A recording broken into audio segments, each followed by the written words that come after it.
tal, amigos? Estamos aquí de nuevo en la segunda parte del tema que habíamos obviamente comenzado en la primera parte, vaya, nuestra redundancia. Los efectos psicológicos del secuestro.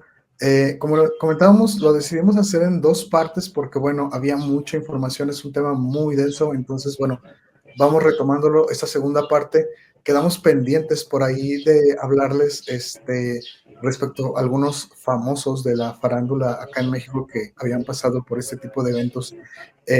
Antes quisiera comentarles también otra curiosidad de este caso, de este tema, perdón, que es por ahí en la comunidad judía existe un mito que habla de que los judíos no los secuestran porque ellos como pueblo no pagan un secuestro. Esto, como les digo, es un mito, no es una realidad. Ha sucedido en algunas comunidades judías en algunos momentos de la historia y esto ha ayudado a que se tenga como o a que se refuerce esta imagen Esa eh, creencia. y esa creencia un poquito antisemita del judío avaro, más preocupado por el dinero, cosa que pues no es así. En todas las comunidades, en todos los pueblos, en todos los espacios hay gente muy diversa que piensa y actúa de diferente manera. Entonces, bueno, quería comentarles nada más este detalle porque es un mito por ahí que tiene que ver con este tema tan espinoso del secuestro, de que supuestamente los judíos no pagan secuestro, pero la realidad es que sí, por ahí hay déjenme buscar, hay un caso reciente que fue el de Gilad Shalit, un soldado israelí secuestrado por Hamas en 2011, y el pueblo de Israel intercambió ese soldado por más de 1,000 prisioneros palestinos. Entonces, les comento esto porque esa es una muestra de que, pues es un mito, de que esta cuestión de que los judíos no pagan un secuestro y que por eso no lo secuestran. Claro que sí, incluso el pueblo, otra vez en este caso, intercambió 1,000 prisioneros por solo un soldado que tenían arrestado. Entonces, bueno, quería compartirles este mito como una curiosidad y entrándole ya un poquito más a, Al lo, tema.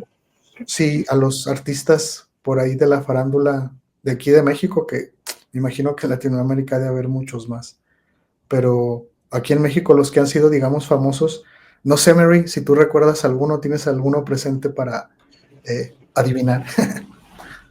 Pues no sé, o sea, de la farándula de aquí en México se me ocurre, me parece que Laura Zapata y su hermana, unas actrices, bueno, que además de actrices creo que tienen otras carreras, una de ellas que ya falleció, creo que tiene otra carrera, pero no sé si se trate de ellas, una de los personajes que nos traías por ahí. Sí, sí, efectivamente, Laura Zapata y su hermana, ¿cómo se llama? Ernestina Sodi en el 2002, Ernestina, sí. sí, secuestradas, a ver, te va a pasar por ahí una imagen, no sé si es precisamente de ellas. Sí, a ver, vamos a ver. No, no, ellas no son. No, no, no. ¿Quién es? ¿Ellas quiénes son? Ah, no lo La tengo verdad es que presente. no, no, desconozco. Bueno, como los tengo, algunos artistas no los conozco, entonces los tenía acomodado por orden y Sí, los últimos que tengo es precisamente el caso de Laura Zapata y Ernestina Sodi, pero sí, uno de esos son ellas dos. ok. Otro caso también de Televisa que fue muy mediático, que es el primero que traía, el caso de Adal Ramones, que fue Ah, es secuestrado por ahí cierto. en el 98, secuestrado una semana, que fue supuestamente retenido en un closet con vendas en los ojos. Por ahí te Sí, paso una imagen de él. sí, Este, algo curioso de este caso, no, creo que es la otra, es otra sí. imagen. A ver, si quieres la Sí, quitamos. esa ya la habíamos puesto. Este, algo curioso del caso de él es que ahí está. Que Ok, precisamente la negociación se hizo con el productor Memo del Bosque, cosa ok. que es muy fuera de lo común porque pues, generalmente es la familia, ¿me explico? Sí, claro. por ahí también hubo como, bueno, hay rumores de que quizá muchos secuestros de Televisa no han sido reales, han sido actuados porque, por ejemplo, que en este caso es muy raro que el que haya negociado haya sido Su su trabajo, productor, su familia. sí. Otro caso también por ahí que llamó la atención fue el de, te pongo también la foto, Héctor Sandarti en 2001. A Este, ver, yo no lo ubico muy bien a él, la verdad. creo que Bueno, se la repitió mayoría, la misma imagen. sí, ya la quité. ¿Ya? Por ahí, sí, no, sigue poniéndose la misma, no sé por qué. Héctor Sandarti, como que lo traigo aquí en la mente, pero no es muy clara la imagen de su rostro. Ahí está, ahí está, esa es esa imagen. Sí, claro, Y que tiene claro. precisamente esa entrevista sobre el secuestro con Jordi Rosado. Él fue detenido en una papelería, secuestrado por 18 horas y rescatado tras la intervención, sí, ¿De precisamente su de la... familia? Sí, sí, sí. Okay. Este, y bueno, el caso que mencionabas de Laura, a ver, creo que esta es la imagen, a ver si por ahí la abre. De Laura Zapata y su hermana Ernestina Sodi. Ahí está. Sí, Incluso, claro, sí, sí, sí, son sí. ellas, ¿verdad? Esas sí son ellas. Sí, exactamente. Y creo que la otra foto no sé quiénes serán, pero bueno, otro caso es el del futbolista Alan Pulido, o Alan Pulido, no sé cómo se llame también. Lo secuestraron en Tamaulipas por 25 horas. Entonces han sido varias personas por ahí. También te paso la foto. Eh, Ahí se ve golpes, pero también lo mismo que han sido como secuestros muy cortos. Hay Sí, por ahí corto, sí. en YouTube que hablan de que no, de que pueden no haber sido reales como tal todos esos secuestros. También el de otro actor, bueno, el director técnico del Cruz Azul, Rubén Omar Romano, en el 2005 también secuestrado, él sí por 65 días y fue liberado. 65 días. 5 días, ese sí estuvo muy, muy fuerte. Sí fue liberado tras un operativo federal. Todo esto de información la pueden encontrar pues en internet, está pública. Y el caso, para mí, para darle entrada a lo que realmente nos compete, que son los efectos psicológicos, el caso de Vicente Fernández Jr., que Cierto, sí. es mutilado en Sí, su secuestro, como forma de presión para poder entregarlo a su familia. Entonces, entrándole ya ahora sí al tema de los efectos psicológicos, ¿cómo, ¿qué nos puedes tú decir, Mary? ¿Qué sabes, qué te imaginas respecto a qué pasa con una persona, por ejemplo, en el caso del director técnico Rubén Omar Romano, 65 días secuestrado? ¿Qué efectos psicológicos puede pasar una persona ante esta situación? O en el caso de claro. Fernández Jr., al pasar por una mutilación, ¿qué crees que puede experimentar psicológicamente la persona ante, ante estos hechos, ante estas experiencias? Claro.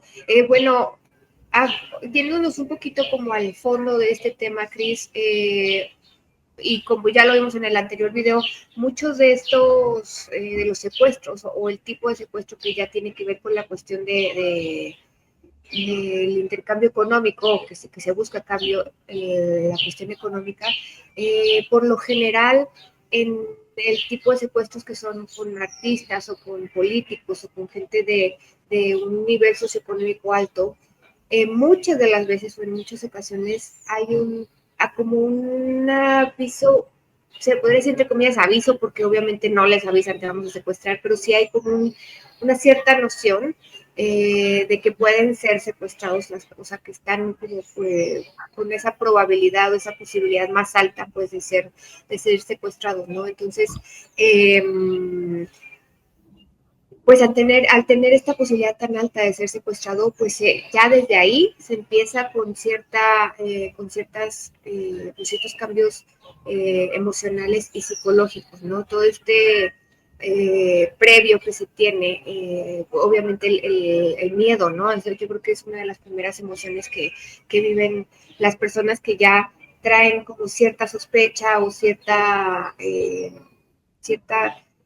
pues noción de que pudiera pasarles eso, ¿no? Entonces, una emoción pues la más latente o la más fuerte, pues empieza este miedo latente de si crear, por ejemplo, el hecho de las rutinas, ¿no? Todos vivimos con cierta rutina o tomamos por lo general las mismas rutas o tomamos las mismas vías para ir a nuestro trabajo, a nuestro hogar o a nuestra misma rutina, ¿no? Entonces, el hecho ya de traer esta cuestión o este miedo que va persiguiendo, que va teniendo como si fuera un sentido, un sexto sentido, ¿no? De que algo pudiera pasar.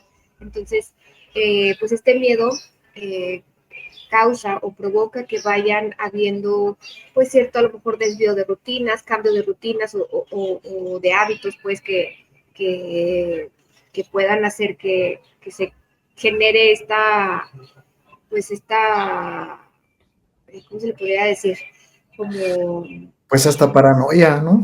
Sí, exacto, es como cierta paranoia. Entonces este cambio de hábitos y de rutinas, pues de alguna forma se queda ya en la persona o en la víctima que lo va siguiendo a diario, ¿no? Entonces, en muchas de las ocasiones de las personas que viven un secuestro ya tienen un previo, o sea, algo empiezan a ver, algo empiezan a sospechar, sus movimientos, que les da un timbre para comenzar con estos sentidos de alerta, ¿no? Que los hace mover sus rutinas y sus hábitos. Entonces es importante mencionarlo porque ya desde ahí, Cris, empieza todo este cambio psicológico, ¿no? Que es de alguna forma es una película de terror, ¿no? Que empieza desde ahí. Ya después, obviamente, cuando se vive el momento pues de que son capturados o que son secuestrados, pues evidentemente se desploma todas estas emociones, ¿no? Ese miedo y una incertidumbre se exponencia brutalmente y comienzan a, obviamente, ya aparecer ya los signos de ansiedad que se pueden representar de diferentes maneras. Sí, eso que mencionas se me hace muy interesante porque como mucha gente de alguna manera se va dando cuenta, van recibiendo, ya sea, hay gente que va recibiendo amenazas a lo largo del tiempo, o que va viendo personas en en su rutina, en sus vías que recorre todos los días, que están siempre ahí y que no, que son sospechosas, ¿me explico? Y empieza la ideación que tú mencionas y esta paranoia de estarte, pues, estar hipervigilante. Yo creo que eso, el estrés que genera estar hipervigilante, sabiendo que te están vigilando, cuidando, no sabes ni dónde, ni a qué horas, etcétera. Entonces, desde ahí también cómo se genera ya el estrés, ¿me explico? Y esto que hablas, cuando ya finalmente sucede una captura, un secuestro, pues desde el primer momento, imagina todo ese estrés que has de sentir de que te agarra no uno, varios desconocidos, te encapuchan y empezar a insultarte, a golpearte, a meterte en un carro y a llevarte quién sabe a dónde, empiezas, me imagino, a perder el sentido de la ubicación, de dónde estás, el De la tiempo, orientación, claro, y sí.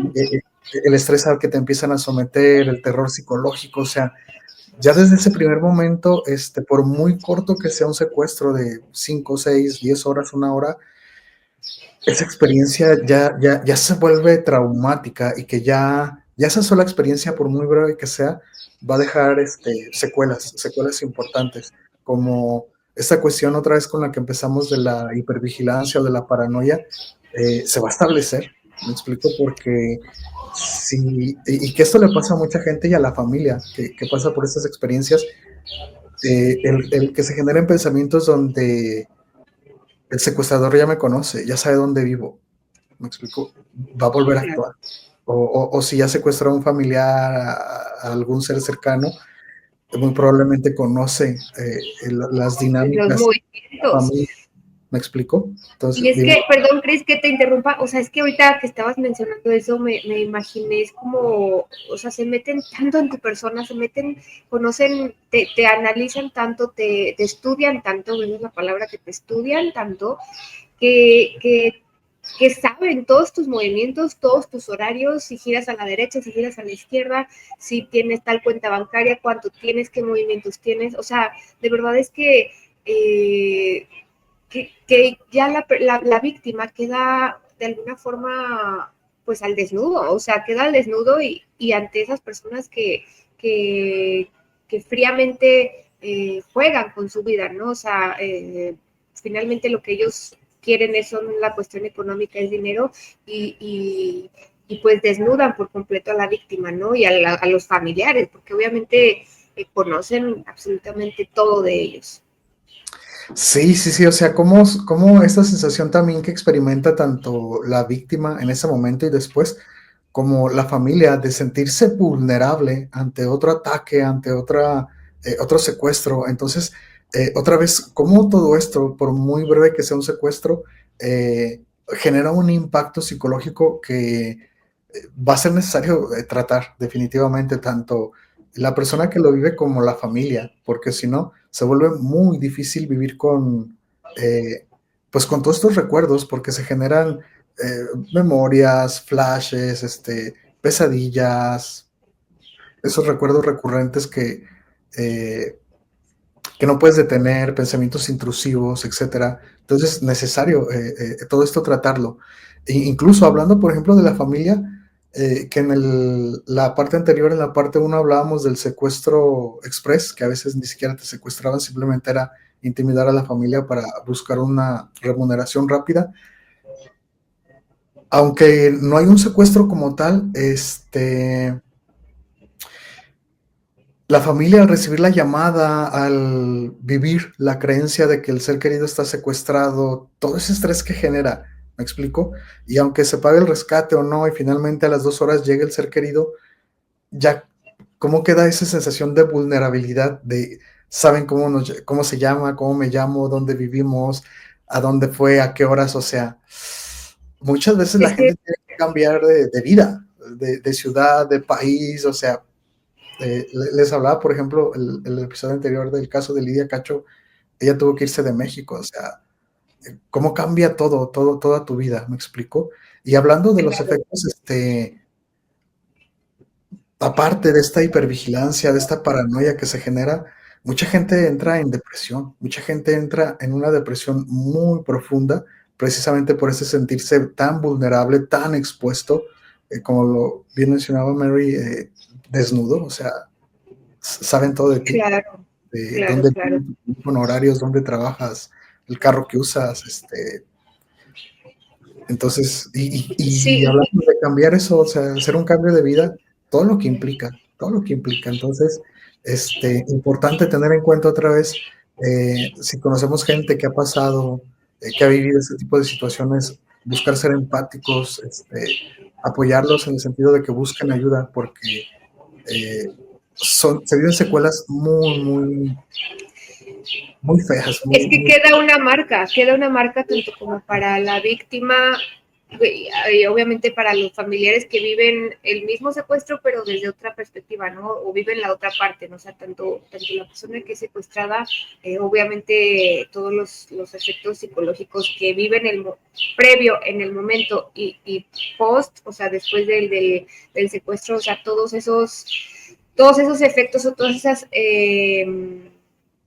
nociones o emociones que viven en esos momentos se quedan de por vida y a lo mejor van cambiando ya después de cierta forma, pero se quedan ahí marcadas, ¿no? En la víctima y en los familiares también. Por eso hay una sugerencia o mucha bibliografía de la que, bueno, yo estuve, que encontré, es que si la familia busca desde un inicio ayuda psicológica en el proceso, o sea, desde que inicia el proceso del secuestro, puede ayudar enormemente a que obviamente estas secuelas o estos efectos psicológicos, pues quizá no queden tan pues tan marcados a largo plazo, y además de que en el momento puedan ayudar a resolver de una forma más efectiva o más asertiva la situación, ¿no? Porque muchas veces, pues lamentablemente los secuestradores juegan tanto pues, con la vida de la víctima y con la vida de los familiares que se vuelve una tortura, ¿no? Para los familiares también, pues a ver si esta incertidumbre de si vive, si le están haciendo daño o qué le están haciendo,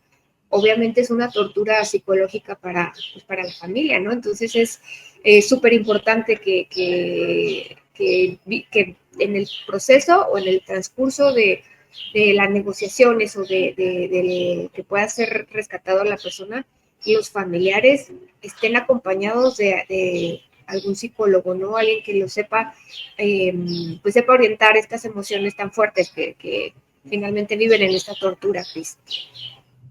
Se me hace muy interesante esto que mencionas, Mary, porque la verdad, en lo que yo investigué, no encontré como información en ese sentido y tampoco se me había ocurrido, pero se me hace bastante bueno esto que tú mencionas de cómo puede ayudar en el mismo proceso desde que tenemos algún familiar, algún ser querido privado de su libertad, ir a terapia en ese mismo, a la par. Yo tenía la idea como, pues después de que se vive hay que ir a terapia, pero ahorita que lo mencionas, se me hace muy, muy bueno y creo que es un comentario muy adecuado porque nos ayuda precisamente como a poner en contexto a la audiencia un poquito respecto al sentido de este canal, que es precisamente poner el foco de atención, obviamente desde el punto de vista psicológico, en situaciones que a veces, aunque otras están ahí evidentes, desde la psicología no lo abordamos. Entonces, esto que mencionas, o sea, desde que tienes algún ser querido privado de su libertad, busca terapia, porque desde ahí ese dolor que estás experimentando, vas a estar recibiendo ayuda de cómo estarlo viviendo, ¿me explico? Ya no cómo sanarlo, sino cómo estar enfrentándote a él y en el momento, pues bueno, que toque ya sanar todo eso, que el familiar, el ser querido ya esté en casa sano y salvo, pues seguir trabajando, pero esto me trae como a colación, tema y aparte hago un paréntesis, lo que sucede, por ejemplo, en las relaciones de pareja, que buscan la atención psicológica cuando ya están al borde de la ruptura. Cuando el problema ya es insalvable, la última solución es ir a terapia de pareja.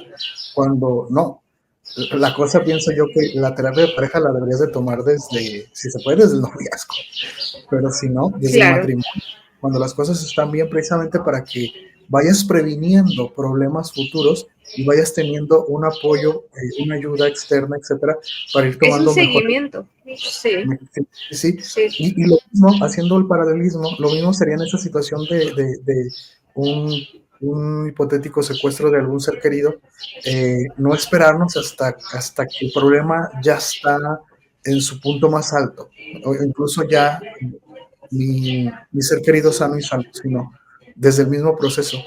Porque obviamente si tú denuncias, que es lo ideal, va a haber un apoyo de la policía, de las autoridades, pero difícilmente esas personas, la policía, etcétera, pues están preparados en esas cuestiones de la conducta, de las emociones, de la cuestión psicológica. Entonces, se me hace genial para mí esto que mencionas, por ahí si están pasando, ojalá que no, ojalá que nadie que esté escuchando esto esté pasando por algo así, pero si por dada una mala situación están pasando por algo así, busquen ayuda de manera inmediata para incluso saber cómo afrontar esta situación, cómo manejar las emociones, cómo amortiguar ese dolor, esa herida que ya se me está generando. Entonces, excelente comentario que mencionas, Mary. Ojalá Sí, pues, la gente que nos escucha nos ayude compartiendo el video, divulgándolo, con el fin pues de informar a la gente de hay que tomar cartas en el asunto. Otra vez, incluso en esta cuestión del matrimonio, antes de que hayan los problemas, prepararnos para cómo resolver esos problemas cuando se lleguen a claro. presentar. ¿Me explico?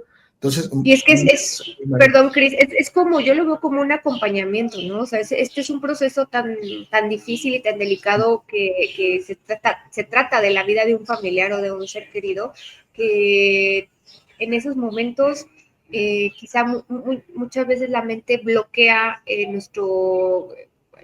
pues obviamente la toma de decisiones, ¿no? Que a veces es muy delgado el hilo en este tema y que puede ser, pues así que contraproducente si se toma una decisión, pues quizá no tan positiva, entonces puede cambiar el rumbo de las negociaciones, ¿no? Por eso es súper importante que se tenga este acompañamiento de un profesional que sepa, que trabaje que nos ayude a trabajar con nuestras emociones, con las emociones, para poder ya en el momento de una negociación tomar decisiones efectivas, ¿no? Y no hacer o decir algo contraproducente pues puedo decir, con los secuestradores que están, que tienen al familiar o que tienen al ser querido ahí, y que por una mala palabra o por un coraje o por un sentimiento del familiar vayan y arremetan contra la víctima, ¿no? Sino, pues que si por el otro lado se tiene este acompañamiento psicológico,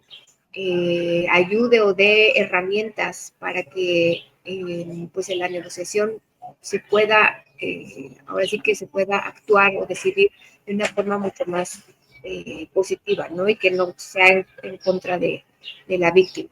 Entonces sí, creo que es un aspecto muy, pues muy interesante que analizar, Cris, y que ojalá que si sabemos de alguien que está viviendo una situación así, que no está teniendo un acompañamiento, pues le sugiramos o le aconsejemos que se acompañe de un psicólogo para que pueda llevar este proceso de una manera mucho más efectiva y positiva. Sí, y aquí en esto que mencionas, hay algo también que se me viene a la mente, el cómo, en eso que les comentamos en nuestros miles de videos, que muchas veces a través desde la psicología hay muchos temas que evidentemente necesitan esa parte de atención psicológica, pero es decir, desde la formación, cuando nos forman como psicólogos, no se abordan muchos estos temas. Y como sociedad, si el tema de ir a terapia apenas está teniendo como una aceptación fuera del estigma de es para locos, etcétera, todavía hay como temas como esto del secuestro que se me hace que no es tan normalizado el buscar esa ayuda profesional. Ahorita que te escucho hablar, también se me ocurre, precisamente desde lo profesional, cómo hace falta, y sobre todo en países como México o Latinoamérica, cómo hace falta que gente que se especialice, que se prepare precisamente para abordar ese tipo de cuestiones. ¿Me explico? Quizá a lo mejor, no sé, una especialidad como en esto de la negociación en caso de secuestro con familiares, etcétera. O sea, cómo ayudar a la familia a negociar, a contener las emociones, a tomar mejores O sea, decisiones. es como atención en crisis, ¿no? Ahora sí que Sí, hablando ya como de nuestra carrera, de nuestra profesión, es una atención en crisis, ¿no? Y una crisis muy específica que es el secuestro. exactamente, es a lo que me refiero, porque sí, definitivamente es una cuestión de atención en crisis, y eso a lo mejor, por ejemplo, las emergencias psicológicas, una crisis emocional, puedes hablar a teléfonos públicos, se los ponemos aquí abajo en los comentarios, y te atienden, pero no sé si precisamente en esos casos tan particulares, que no es solo la crisis de la noticia que acabas de recibir, sino todo lo que se va a venir, todas esas negociaciones, todas esas decisiones que dependiendo de cómo hables, las decisiones que tomes, etcétera, va a tener una consecuencia. ¿Me explico? Va más allá de solo una llamada y tranquilízame o atiéndeme una sesión porque estoy en crisis, sino todo lo que tú mencionas como el acompañamiento. Desde el momento en que recibes ese impacto, ese primer latigazo de la llamada, la noticia de tenemos tu ser querido guagua, hasta cómo tienes que, pues, controlarte, tranquilizar tu mente para no tomar malas decisiones, todo eso me imagino, perdón, no me imagino, todo eso creo que es necesario que haya gente que se vaya especializando, que haya, digamos, ofertas de preparación en ese sentido, ¿me explico? Por ahí, a mí me tocó en algún momento, creo que el Poder Judicial en Aguascalientes tomar un curso de mediación, que también se me hace que va un poco más en ese sentido, pero enfocado precisamente a las disputas entre parejas en cuestiones de bienes, de familia, etcétera. Pero para mí otra vez es un tema muy diferente esta cuestión de acompañar a la familia en una situación de secuestro, apoyarla tanto en escucharla y en asesorarla, cuáles son las mejores decisiones, cómo abordar las llamadas, cómo hablar con el secuestrador, etcétera, porque esta cuestión de cómo hablamos en lo social marca una diferencia. Quién se sabe comunicar, quién es asertivo y quién por sí solo se mete en problemas. Entonces todo eso se me hace que por ahí, por ejemplo, cuando hablamos también del tema de los migrantes, hablamos de cómo había una necesidad o un espacio desde gobierno, desde los servicios sociales, para atender esta necesidad de los migrantes que regresan a casa y los efectos psicológicos. Creo que en ese tema también en particular es como eh, otro campo de crecimiento tanto para los profesionistas como en este caso para gobierno, ayudar Claro, ese tipo de apoyo a las personas y a los psicólogos, es decir, a preparar gente para ayudar y apoyar tanto al momento desde la llamada, el proceso, y bueno, una vez que se ha liberado, que ojalá siempre fuera así, y en el caso de que no, pues también poder trabajar con la familia con pues con este otro proceso que implicó pues junto con pegado un secuestro y una pérdida, ¿me explico? Entonces por sí, ahí, como le decíamos en el primer capítulo, es un tema súper profundo, súper amplio que implica aspectos tanto sociales, políticos, psicológicos, familiares, económicos, o sea, de todo. Que si hiciéramos una mesa redonda con especialistas de todos los temas, no acabamos. Es un tema muy, muy profundo. Pero bueno, hablando de lo que nos compete a nosotros, otra vez, pues las emociones que se llegan a experimentar en ese tipo de situaciones, tanto la familia como el secuestrado, cuando pasan por una depresión, hablamos una vez que son liberados, cuando pasan por una depresión, cómo cambia su vida, cómo se le pierde el sentido, el gusto, cómo incluso se llega a arraigar un miedo a volver a salir, a volver a vivir normalmente, a confiar, porque muchas veces terminamos descubriendo que quien planeó el secuestro, a lo mejor no quien lo ejecutó, quien lo planeó, es un ser querido, un ser que me conocía, que sabía todo de mí, que le confié. Entonces, eso te deja, pues arisco, ya no sabes en quién confiar. Entonces también son cosas que te dificultan después mucho la vida, porque finalmente nosotros en sociedad necesitamos confiar en el otro para pues poder hacer todo, trabajar, vender, comprar, o sea, necesitamos confiar en el otro. Entonces, ¿cómo se afecta la vida una vez que pasas por un secuestro? Y hablando de una persona que es liberada sin, no sé, sin mutilaciones, sin haber pasado por un abuso sexual, etcétera. Entonces, cuando se pasa por cuestiones de abuso sexual o como pasamos esta foto de Vicente Fernández Jr., por una mutilación del cuerpo, no sé, Mary, ¿tú qué te imaginas? ¿Qué sabes que pasa con estas personas que experimentan esta brutalidad? híjole, pues obviamente toda la parte que hay detrás pues todos los recuerdos, ¿no? Todas estos flashbacks que se quedan pues ya de por vida impregnados pues en la mente de las personas que son mutiladas. Obviamente me imagino que durante el proceso pues del maltrato o de mutilaciones se viven minutos de angustia y de ansiedad, ¿no? Que se viven de manera exponencial. Entonces, pues todo esto de alguna forma se queda ya, pues por así decirlo, en las células de nuestro cuerpo, ¿no? Se quedan como una respuesta Grabada. grabada, exacto, se queda ya nuestro, pues en nuestras células, como bien se dice, y, y Se se, te fue. Ah, pues ya. de amenaza que en ese momento les dicen, eh, sí, ay, perdón, es que tengo aquí un problema con mis audífonos, pero bueno, pues todo esto se queda ya impregnado y de alguna forma se va a repetir en el futuro. mediante estos flashbacks o recuerdos, ¿no? Bueno, es lo que yo te podría decir, Cris.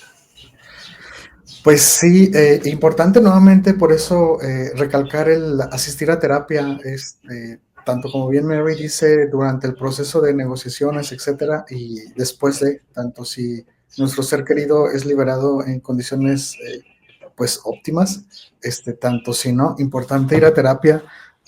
Todo esto obviamente ya no se puede pues cambiar, ya no hay vuelta atrás, pero hoy en terapia pues de lo que se trata es trabajar en resignificar todo eso, en darle un nuevo sentido a tu vida, contemplando todo ese dolor que pasaste, integrándolo a tu vida, ¿me explico? Ya no como ese dolor, obviamente no es fácil, es un proceso difícil, también doloroso, pero el punto es ese, que no neguemos, no olvidemos, pero que tampoco sea algo que nos impida seguir teniendo una vida, pues normal, cotidiana, placentera, incluso feliz. Es muy difícil porque Claro, otra vez un secuestro implica marcas muy profundas en nuestra persona. No solo se pasa por depresión, o lo que hablamos de los flashbacks, estos recuerdos recurrentes, esta hipervigilancia, o la paranoia que se siente, la pérdida de la confianza, el aislamiento, o sea, la seguridad, claro. y la, Y es una alteración a nuestro sistema de, bueno, al sistema de creencias, ¿no? O sea, sí, todo aquello sí, que tenemos ya preconcebido o ya de alguna manera creado durante nuestra vida, pues se parte, todas estas creencias se parten y de alguna forma se ve como si hubiera un hueco, ¿no? O sea, si todo eso que creía ya se fragmentó, ya se rompió porque o sea, me vi, pues sí, vulnerado, pues. Eh, entonces, toda esa parte hay que reconstruirla, ¿no? Todas esas creencias que ya estaban, pues de alguna forma trabajadas o creadas durante tantos años, al verse fragmentadas, hay que volver a crearla, ¿no? Todo este sistema de creencias, como tú dices, de la confianza hacia, pues, primero hacia la misma, hacia sí sí, mismo, ¿no? Confianza y sí, seguridad hacia sí mismo y una confianza hacia los familiares, porque como bien dices, muchas veces los agresores son personas cercanas o familiares que conocen mucho de ellos. En muchas otras ocasiones son personas ajenas o desconocidas, pero de alguna forma pues vulneran tu vida, ¿no? Vulneran tu individualidad, o sea, vulneran tu seguridad. Y entonces, cuando se fragmenta esto, hay que volverlo a crear y todo eso es un proceso bastante pues bastante profundo, bastante difícil, porque hay que crear conceptos que se generan o que los adultos ya tenemos trabajado desde la infancia, ¿no? Y hay que volverlos a generar y hay que volver a trabajar en la autoconfianza, en la confianza, en la seguridad, pues muchos conceptos que vamos desarrollando, que vamos fortaleciendo durante nuestra vida, ¿no? Y que cuando se vive un secuestro, se rompe, se fragmenta y se parte en mil pedazos, ¿no? Y hay que ir como, eh, pues armando ese mismo rompecabezas en otra versión, porque ya no vuelve a ser la misma versión, ya no vuelve a ser la misma persona y lamentablemente más profundo si se viven maltratos, si se vive una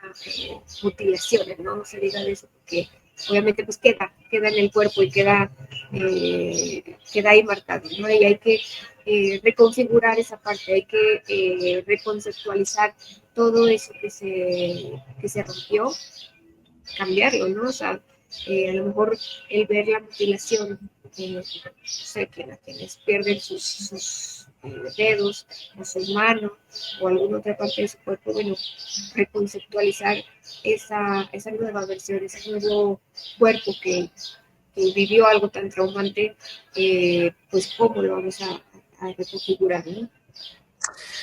sí, en eso que mencionas, por ejemplo, de cómo la gente llega, digamos, a fragmentarse, o sea, uh, casi todas las personas que pasamos por algún evento, pues, traumático, valga la redundancia, eh, pues corremos el riesgo de generar un trastorno de estrés postraumático. En el caso de las personas que pasan por un secuestro, obviamente, como les decíamos, hay diferentes modalidades y influye mucho desde el tiempo que estás secuestrado, cómo te tratan, la liberación, por qué te secuestraron, etcétera. Pero las personas que pasan por ese tipo de situaciones, en general, eso que menciona Mary de fragmentación, vive en una sensación de disociarse.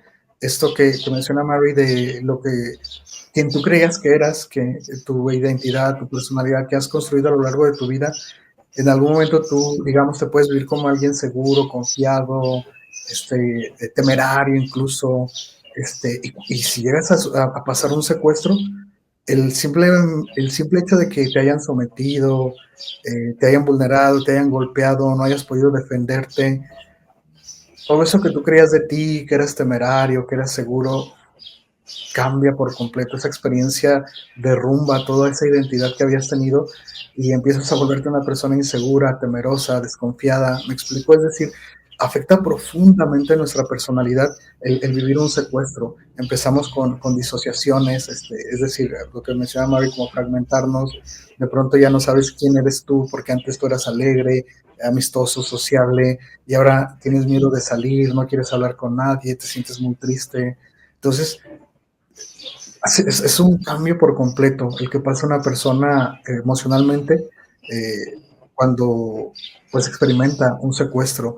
En esto que les comento, por ejemplo, del trastorno de estrés postraumático, en el caso de un secuestro se vuelve mucho más complejo porque no solo se queda en los flashbacks o en la depresión o en los pensamientos recurrentes, sino que también se le agrega esto que comentamos de empezarte a disociar, empezar a tener problemas de identidad, personalidad, la falta de confianza en el otro, porque ese trauma que tú experimentas, ese trastorno de estrés postraumático, no tiene que ver, no sé, por poner otro ejemplo, con un accidente vial que fue puntual, fue una persona azarosa, es decir, no tiene nada que ver contigo, fue tal cual un accidente, es traumático al momento, pero ya, hasta ahí, me explico, es solo, el choque duró minutos, y a lo mejor la negociación o si hubo lesiones, la recuperación también es traumática, etcétera.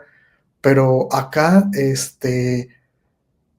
si pasas tiempo con tu secuestrador, conoce su voz, él conoce tu persona, tus datos, tu información, o sea, el vínculo que hay con el secuestrador en este caso, o sea, hace que el trastorno de estrés postraumático sea mucho más complejo que en otro tipo de eventos, ¿me explico? Otra vez hablando de esto de la disociación, del sentirte fragmentado, perder tu identidad, una dificultad para regular tus emociones, hablando otra vez, si antes tú eres una persona que te sentías muy segura, muy confiada, incluso alguien temerario, que le gustan los deportes extremos, pasar después de sentirte vulnerado, impotente, incapaz de defenderte, tu personalidad cambia y te vuelves temeroso y duele, porque antes a mí me gustaba, antes yo me aventaba y ahora ya no quiero y me da mucho miedo y me siento muy mal en no poder hacer eso que antes era yo, que antes disfrutaba y ahora ya no puedo, me explico. Entonces, es algo muy difícil pasar por un secuestro, tanto lo que se experimenta como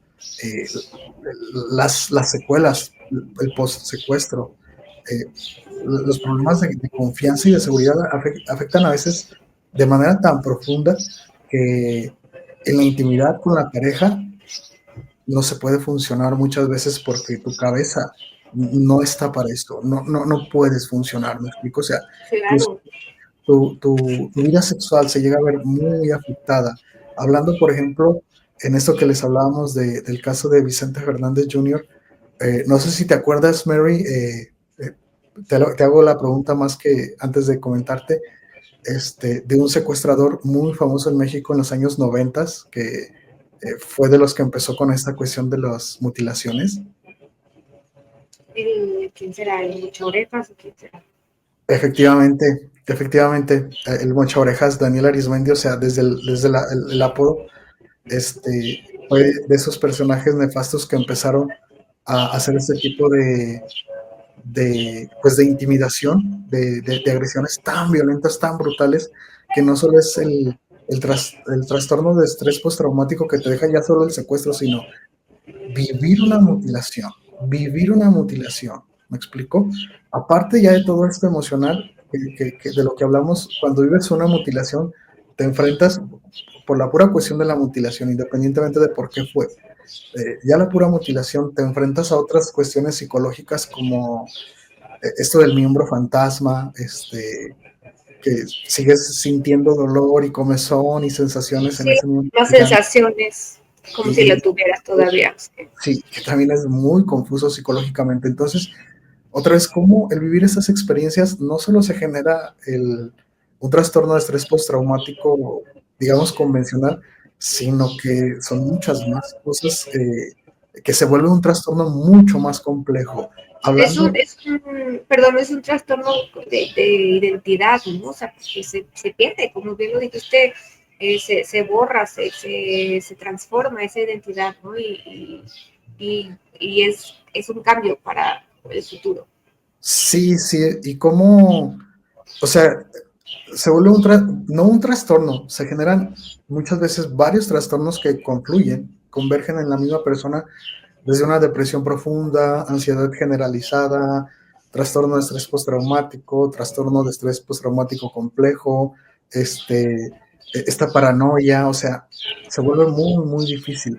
Entonces, bueno, amigos, el punto importante de hablar de todo esto, de todos estos temas, uno, es pues nuevamente tratar desde la psicología poner ese foco en temas donde no se le pone tanta atención, y dos, si estamos pasando, que ojalá que no, de verdad que ojalá que no, pero si estamos pasando, si conocemos a alguien, desafortunadamente, como Mary mencionaba en el primer episodio, cada vez es más común, desafortunadamente, independientemente de la clase social que pertenezcas, mucha gente conocemos a alguien cercano que ha pasado por algo así. Entonces, independientemente de la clase a la que pertenezcas, estás a dos o tres personas de conocer o de que conoces a alguien que ha vivido algo así.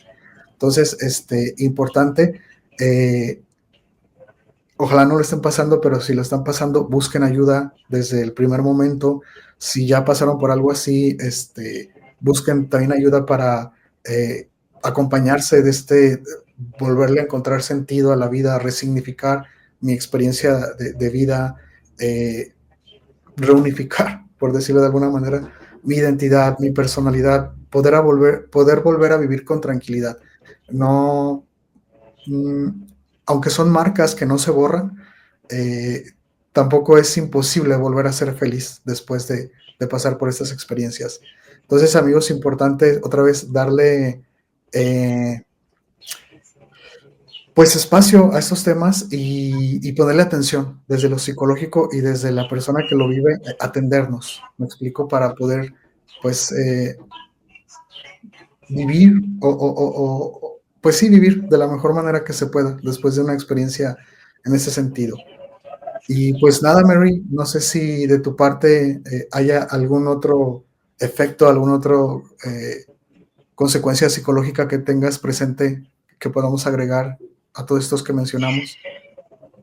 Pues digo, otro, no es como tal un trastorno, pero sí es un sentimiento muy fuerte que a veces que quizá no lo vemos tan o no sea tan evidente, es este sentimiento de culpa y de vergüenza, ¿no? O sea, pues esta autopercepción queda destruida, esta percepción que se tiene de sí mismo queda destruida y dependiendo de qué tan, de cómo fue, Mariano, de cómo fue vivido ese secuestro, pues entra este sentimiento enorme de culpa, ¿no? Que no sé, que quizás no es a lo mejor la primera emoción que vemos que sea tan evidente, pero que está detrás y que se queda ahí pues en la persona, ¿no? O sea, de si yo no hubiera hecho o si hubiera hecho las cosas de esta forma o si hubiera evitado, si me hubiera ido por este otro lado o si no hubiera sido tan ostentosa, no sé, o tan aparente o tan evidente, si no hubiera hecho tan evidente mi vida, ¿no? Si no hubiera... Entonces todos estos pensamientos son parte de la culpa, ¿no? De cómo pude haber evitado que me pasara esto, cómo pude haber evitado que le pasara esto a mi, o sea, a mi hijo que fue secuestrado, a mi hija que fue secuestrada, si yo no le hubiera dado todo, o sea, a lo mejor el recurso, los dineros o los coches o como quiera que haya sido, no hubiera sucedido esto. Entonces entra este sentimiento enorme de culpa de esta situación tan desafortunada, crisis, algo que no está muy, muy evidente, pero que es un sentimiento o una emoción que está ahí, ¿no? O sea, dentro de este proceso que se vive, una secuela, pues que posiblemente se va a quedar de por vida, ¿no? A lo mejor se puede trabajar, claro que se puede trabajar y se puede minimizar o sopesar un poco este sentimiento, pero que siempre va a estar ahí, ¿no? O sea, pude haber evitado que pasara eso. Pensando, ¿no? O sea, es como pues a lo mejor un pensamiento irracional que no está en ti, ¿no? O sea, no está en la víctima ni en los familiares, sino que fue una situación planeada por alguien más, una situación con dolo, pues, de alguien más, ¿no? Entonces, este sentimiento, como bien lo digo, se puede trabajar para tratar de sopesarlo o de cambiarlo, pero que siempre va a estar ahí, ya sea de una forma mínima o más alta. Sí, se me hace muy importante esto que mencionas porque hablando de la culpa, es digamos, un problema emocional que se genera en muchas situaciones cuando uno pasa por cosas, valga la redundancia, que le suceden. Pero nuestra mente siempre genera pensamientos donde pudiste haberlo evitado, si no hubieras hecho, si guagua, y eso también se vuelve algo muy, muy doloroso, que también es importante trabajar. Yo ahí discrepo un poco contigo. Creo que la culpa, trabajándola, sí podemos como eliminarla. El pensamiento como tal de si no hubiera hecho, si hubiera hecho, no. O sea, siempre tu mente te va a estar diciendo ese tipo de cosas que hubiera pasado si hubiera hecho A, B, C o D, etcétera. Pero creo que sí podemos, digamos, tener esos pensamientos sin la sensación Sin sentirlo. de la culpa, de que yo fui el responsable. Y esto para mí es importante, mencionarlo de precisamente trabajar en terapia, porque esos pensamientos de culpa influyen mucho en lo que hablamos también de la seguridad, la confianza, etcétera, porque me estoy diciendo constantemente que yo fui, no el responsable, sino el culpable, como si yo me lo hubiera buscado, y cosa que no, por mucho que tú, bueno, es un ideal, pero bueno, así debería de ser. Por mucho que tú andes con todas tus alhajas, joyas por la calle, eso no debería de Ser implicar un motivo. con el Sí. derecho de robarte, de atentar contra ti. No, se supondría que todos deberíamos de poder andar libremente en la calle, desjollados, Sin enjollados, ser vulnerados, claro. exactamente, sin correr el riesgo de que el otro me vaya a quitar no solo mis bienes, sino mi vida. ¿Me explico? O sea, pero bueno, no es así, desafortunadamente no es así. Pero importante en el proceso de trabajar con esas culpas con la gente, hacerle ver que no fue tu culpa. Hubieras hecho o no hubieras hecho, esa gente te estaba vigilando o ese familiar que hizo esto. O sea, independientemente de lo que tú hubieras hecho o no hubieras hecho, no dependía de ti. Es otra gente que, bueno, tiene incidencia, poder en nuestra vida de X o Y forma. Y bueno, me explicó, te investigó, conoce de ti otra vez, aunque no tuvieras dinero, los 1,000 pesos que tienes ahorrado, los 2,000, eso, aunque no andes ni bien vestido, saben que te llegó el aguinaldo porque lo que sea, eso, me explico. Entonces, no debería de ser así, pero bueno, desafortunadamente así es, pero es importante sí trabajar en la culpa en el proceso terapéutico para darnos cuenta que no es mi culpa que me hayan secuestrado, que me hayan robado, que me hayan agredido, no es mi culpa, es pues un mal social, es un problema del otro, cómo vive su vida, cómo la regula. Yo, bueno, estuve en el lugar, momento equivocado, lo que sea, me explico, pero ¿cuántas veces también no se da que secuestran a gente que la confunden con gente más poderosa, más rica y pues no, y simplemente tu única culpa fue parecerte a. Entonces, este, importante esto para otra vez trabajar en esas cuestiones de la culpa, de quitarnos esta idea o estos pensamientos de si yo hubiera hecho o si no hubiera hecho, como si hubiera dependido de mí que no me secuestraran cuando Claro. es que no. Ya Cuando es cuando, algo ajeno, fue una sí, decisión ajena totalmente, a la totalmente víctima, ¿no? ajeno. Y ya cuando sucede, es porque no es que te vieron en ese momento, ya te tenían vigilado. Y incluso si cambias de ruta, Estudiado. sí, te van siguiendo para ver qué rutas tomas. Entonces, claro. importante deshacernos de la medida de lo posible de los sentimientos de culpa. Mary, yo creo que ya para terminar, si Ya no, vamos dando una conclusión, si no nos vamos a ir de corrido 3 horas. sí, si no, Bueno, vamos a hablar nada más como tal, vamos a hablar como tal, Cris, ya para concluir pues a lo mejor lo que ya hemos dicho pues todo este episodio es del tipo de terapia, ¿no? Que tengamos un acompañamiento psicológico, un tipo de terapia que está como muy ad hoc, muy puntual para tratar todos los efectos o las secuelas psicológicas ocasionadas por un secuestro es la terapia cognitivo-narrativa, ¿no? Este tipo de terapia ayuda bastante en el proceso de sanación y de recuperación y pues de esta construcción de identidad, ¿no? que, que se pretende generar,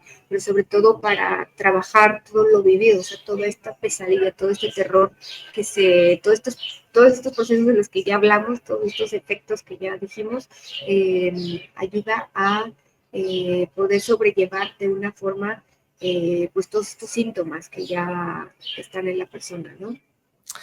sí, sí, sí, es importante cerrar con ese punto que mencionas, buscar ayuda psicológica.